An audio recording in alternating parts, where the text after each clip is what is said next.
Hello friends, welcome to success mantra. मैं हूं मोनिका गुली और आपके लिए हरियाणा का नेक्स्ट क्विज लेके आई हूं। ये आपके हरियाणा के सभी एग्जाम्स के लिए तो इम्पोर्टेंट है ही, साथ ही जो स्टूडेंट एचसीएस के लिए प्रिपेयर कर रहे हैं उनके लिए भी बहुत ज़्यादा इंपॉर्टेंट है, क्योंकि मैंने एचसीएस के भी प्रीवियस ईयर्स के क्वेश्चंस उठाए हैं। तो ये मिक्स क्विज है, सबको पता है, इंग्लिश हिंदी सभी क्वेश्चंस आएंगे इसमें। तो चलिए स्टार्ट करते हैं। डेली रात को 9:30 बजे लाइव होता है, तो डेली रात को 9:30 बजे लाइव आ जाया कीजिए और लाइव चैट में अपने आंसर्स दिया कीजिए। फर्स्ट क्वेश्चन है, भारत में शहद के लिए सामान्यतः किस मधुमक्खी को पाला जाता है? तो क्या होगा इसका आंसर? एनिमल हस्बेंड्री का क्वेश्चन है ये। Option D is correct, Khaira. Okay. और हाँ, एक चीज़ और, एनिमल हस्बेंड्री के प्रीवियस ईयर के क्वेश्चन चाहिए और किसी को प्रीवियस ईयर के क्वेश्चंस करने हैं तो एनिमल हस्बेंड्री के प्रीवियस ईयर के क्वेश्चन आपको मिल जाएंगे, प्लेलिस्ट में देख लीजिएगा। ना मिले तो कमेंट बॉक्स में लिंक मांग लीजिएगा। लोनार झील भारत के किस राज्य में है? क्वेश्चन काफ़ी बार पेपर में रिपीट हो चुका है, सबको पता होना चाहिए। तो क्या होगा इसका आंसर? महाराष्ट्र। ओके, लोनार झील महाराष्ट्र में है। चलिए नेक्स्ट है, भारत में डाक प्रथा का प्रचलन किस शासक ने किया था? तो बताइए क्या होगा इसका answer? Option A Sher Shah Suri, B Qutubuddin Aibak, C Akbar, D Jahangir. तो ऑप्शन ए इज करेक्ट, यानी कि शेरशाह सूरी ने डाक प्रथा का प्रचलन किया था। नेक्स्ट, भारत की पहली मिस इंडिया कौन थी? Option A Pramila, B Lara Dutta, C Ruhi Singh, D Sushmita Sen जो है उनकी बात कर रहे हैं यहाँ पे। तो फोर्थ का आंसर क्या होगा? प्रमिला। ओके, पहली मिस इंडिया प्रमिला थी और सुष्मिता सेन थी जो वो पहली मिस यूनिवर्स थी। भारत में सर्वाधिक मार्ग बदलने वाली नदी कौन सी है? आप बताइए इनमें से कौन सी नदी है जो सर्वाधिक मार्ग बदलती है? तो 5 सेकंड कंप्लीट होती हैं। क्या होगा इसका answer? Option D is correct, Kosi नदी सर्वाधिक मार्ग बदलने वाली नदी है।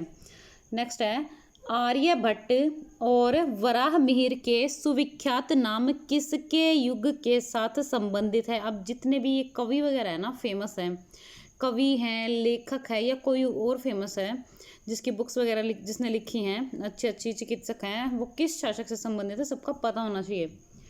तो इसका आंसर क्या होगा? गुप्त वंश। ओके, गुप्त वंश से संबंधित है ये। राष्ट्रकूट वंश की स्थापना किसने की?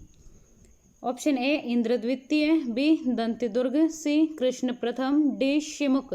अब बताइए क्या होगा इसका answer? Option B is correct, Dantidurga ने राष्ट्रकूट वंश की स्थापना की थी। और उसमें जो ऑप्शन शिमुक दिया हुआ है उसका आप बताएंगे मुझे, किस वंश की स्थापना की थी शिमुक ने, आप बताएंगे, क्योंकि 4-5 दिन पहले ये क्वेश्चन मैंने आपको कराया था। नेक्स्ट, भोजराज का अभिलेख कहाँ पर प्राप्त हुआ था? Option A Pehowa, B Meham, C Karnal, D Ambala. Very good, इसका आंसर ज़्यादातर स्टूडेंट्स ठीक ही दे रहे हैं। तो इसका आंसर क्या होगा? पेहवा। ओके, पेहवा में भोजराज का अभिलेख प्राप्त हुआ था। शहजादा मोहम्मद आजम का संबंध हरियाणा के किस जिले से था? अब बताइए, काफ़ी इंपॉर्टेंट है ये क्वेश्चन। तो क्या होगा इसका आंसर? हिसार।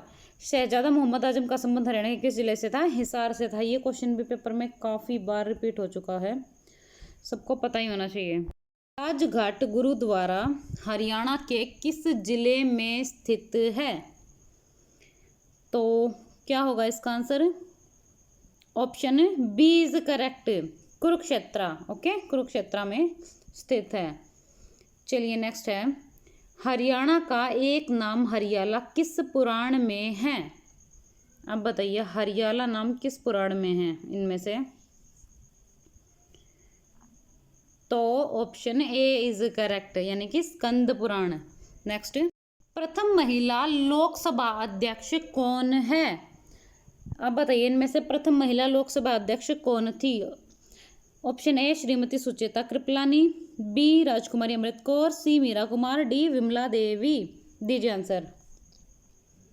ऑप्शन है C is correct. Meira Kumar प्रथम महिला लोकसभा अध्यक्ष थी। जो भी प्रथम हो सबको पता होना चाहिए, काफी इंपॉर्टेंट होते हैं इस टाइप के क्वेश्चन। नेक्स्ट है एरर। इफ यू सा the amount of samosas he consumed at breakfast this morning you would understand why he is so overweight। अब बताइए इसमें एरर कहाँ है, या कोई भी एरर नहीं है। सोच समझ के आंसर दीजिएगा। 5 सेकंड का टाइम है सभी के पास। तब तक मैं चेक कर लेती हूँ कौन कौन आंसर ठीक दे रहा है, बताइए। चलिए टाइम अप होता है।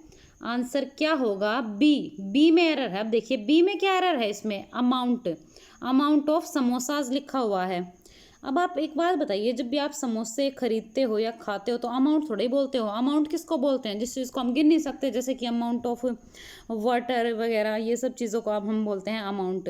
लेकिन समोसाज में इसमें अमाउंट की जगह पर क्या आएगा? नंबर आएगा। Okay, number of samosas. Amount जिस चीज़ को हम गिन नहीं सकते ना, वहाँ पे यूज़ करते हैं, जैसे amount of time, amount of snow, amount of noise, amount of love, amount of pride. Okay, और नंबर कहाँ यूज़ करते हैं? जिस चीज़ को हम काउंट कर सकें, जैसे कि number of cars, number of chairs, number of houses, number of topics. Okay, I hope सबको समझ आ गई होगा अमाउंट और नंबर में फ़र्क, और यहाँ पर क्या एरर है। ना भी समझ आया हो तो कमेंट बॉक्स में बता देना, दोबारा से एक्सप्लेन कर दूंगी। ओके, चलिए नेक्स्ट। निम्नलिखित में से ओष्ठ्य व्यंजन कौन से हैं? अब बताइए ओष्ठ्य व्यंजन कौन से हैं, बताइए। 5 सेकंड का टाइम है, जल्दी से आंसर दीजिए। तो ऑप्शन ई इज करेक्ट। देखिए प फ ब भ मैं। अब जो भी स्टूडेंट जहां बैठा है वहीं पर अपने मुंह से बोल कर देखिए, प फ ब भ मैं को होठ टच हो रहे हैं ना, बोल के देखिए प फ ब भ मैं, होठ टच हो रहे हैं ना, तो ये कौन से व्यंजन हो गए? ओष्ठ्य व्यंजन हो गए। ओके, और चलिए बाकी के ऑप्शंस भी बता देती हूँ। वैसे तो मैं डेली बताती हूँ, लेकिन थोड़ी प्रैक्टिस हो जाएगी, आपको लर्न भी हो जाएगा, और कुछ स्टूडेंट्स न्यू भी होंगे। कै ख ग घ ड। अब जो जहाँ बैठा है हर एक चीज़ को बोल कर देखेगा। कै ख ग घ ड, कहाँ से आवाज़ आ रही है? गले से आवाज़ आ रही है ना, तो कौन से व्यंजन हो गए? ये कंठ्य व्यंजन हो गए। गले से आवाज़ आना यानी कि कंठ से आवाज़ आना, और कंठ क्या होता है? गला ही होता है, तो कंठ्य हो गए। च छ ज झ। अब ये आवाज़ कहाँ से आ रही है? मुंह के भीतर जो ऊपर वाला पार्ट है उसके पिछले भाग से आ रही है, और मुंह के ऊपर का जो पिछला भाग होता है उसको क्या बोलते हैं? तालु ही तो बोलते हैं ना। तो च छ ज झ न, ये कौन से व्यंजन हो गए? तालव्य हो गए, क्योंकि तालु बोलते हैं पिछले भाग को, और अगले भाग को क्या बोलते हैं? मूर्धा बोलते हैं। तो अगले भाग से कौन सी आवाज़ आ रही है? ट ठ ड ढ ण, ये अगले भाग से आवाज़ आ रही है, यानी कि मूर्धा से आवाज़ आ रही है, तो ये कौन से हो गए? मूर्धन्य हो गए। याद रखिएगा, अगले भाग से आवाज़ आए तो मूर्धन्य, पिछले भाग से आवाज आए तो तालव्य। ओके, बोल के देख लेना जहां भी जो हो। त थ द ध न। अब देखिए जीभ कहाँ टच हो रही है? दांतों पे टच हो रही है, तो कौन से व्यंजन हो गए? ये दंत्य व्यंजन हो गए। आई होप सबको ये व्यंजन याद हो गए होंगे, पेपर में ये पूछे जाते हैं। चलिए नेक्स्ट। भानुदय में कौन सी संधि है? ऑप्शन ए दीर्घ संधि, बी आयादी संधि, सी वृद्धि संधि, डी गुण संधि। अब बताइए कौन सी संधि है इसमें, दीजिए आंसर।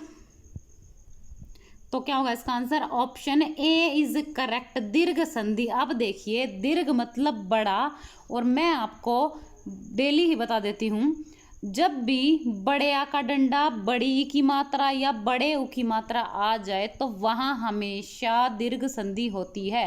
ओके, ट्रिक है याद करने की, आ ई उ, लेकिन सिर्फ बड़े। ओके, दीर्घ संधि, दीर्घ का मतलब भी बड़ा ही होता है ना।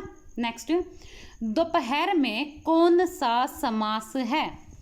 अब बताइए दोपहर में कौन सा समास है? ऑप्शन ए द्वंद्व, बी बहुब्रीहि, सी द्विगु, डी कर्मधारय है। दीजिए आंसर। 5 seconds complete. क्या होगा इसका आंसर? द्विगु। अब देखिए द्विगु समास है दोपहर में। क्यों है द्विगु समास? मैं आपको बताती हूँ। जब भी कभी संख्या आ जाए ना, 1 2 3 4 5 6 7 8 9 10, कोई भी संख्या आ जाए, ओके, वहाँ पर हमेशा कौन सा समास होता है? द्विगु समास होता है। ठीक है, अब देखिए दोपहर यानी कि दो पहरों का समूह, तो 2 आ गया, तो कौन सा समास हो गया यहाँ पर? द्विगु समास हो गया। तो द्विगु मतलब संख्या, जब भी संख्या आ जाए। ओके, आई होप सबको समझ आ गया होगा। नेक्स्ट है synonym of blister. Option A wound, D brisk, C चॉज, डी कोजेंट। आप बताइए क्या होगा इसका synonym? Only 5 seconds you have, दीजिए आंसर। टाइम अप होता है। Option A is correct. Synonym of blister यानी कि क्या हो गया इसका मतलब? इसका सिनोनिम बताना है तो ऑप्शन ए वाउंड। अब देखिए ब्लिस्टर क्या होता है? छाला होता है, और वाउंड भी क्या होता है? एक तरीके से घाव या छाला, उसी को बोल देते हैं, तो इसका सिनोनिम हो गया ये। चलिए बाकी के ऑप्शंस देख लेते हैं। ब्रिस्क, ब्रिस्क क्या होता है? तेज। ओके, तेज। चाओस, चाओस क्या होता है? अराजकता। कोजेंट क्या होता है? प्रभावशाली या निश्चयात्मक। चलिए next, antonym of abolish. Option A build, B above, C abscond, D abundance. अब बताइए, एंटोनिम बताना है, सिनोनिम नहीं। आप कई बार सेम चीज़ बता देते हो, तो बताइए क्या होगा इसका answer? Option A is correct.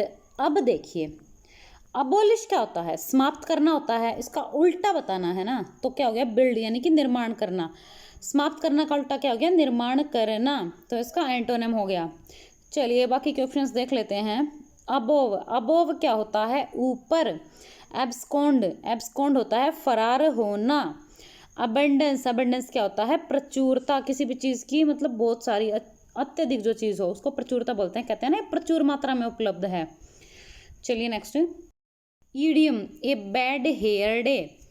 Option A something unexpected, B a day on which everything seems to go wrong, C narrow escape from danger, D dried hairs. देखिए ये मैंने जो डाल रखे हैं ये प्रीवियस ईयर में किसी ना किसी पेपर में पूछे गए हैं क्वेश्चन से, खासकर इंग्लिश के, तो इनको ध्यान से किया कीजिए। आपको पता है ना जो प्रीवियस ईयर के हों काफ़ी इंपॉर्टेंट होते हैं।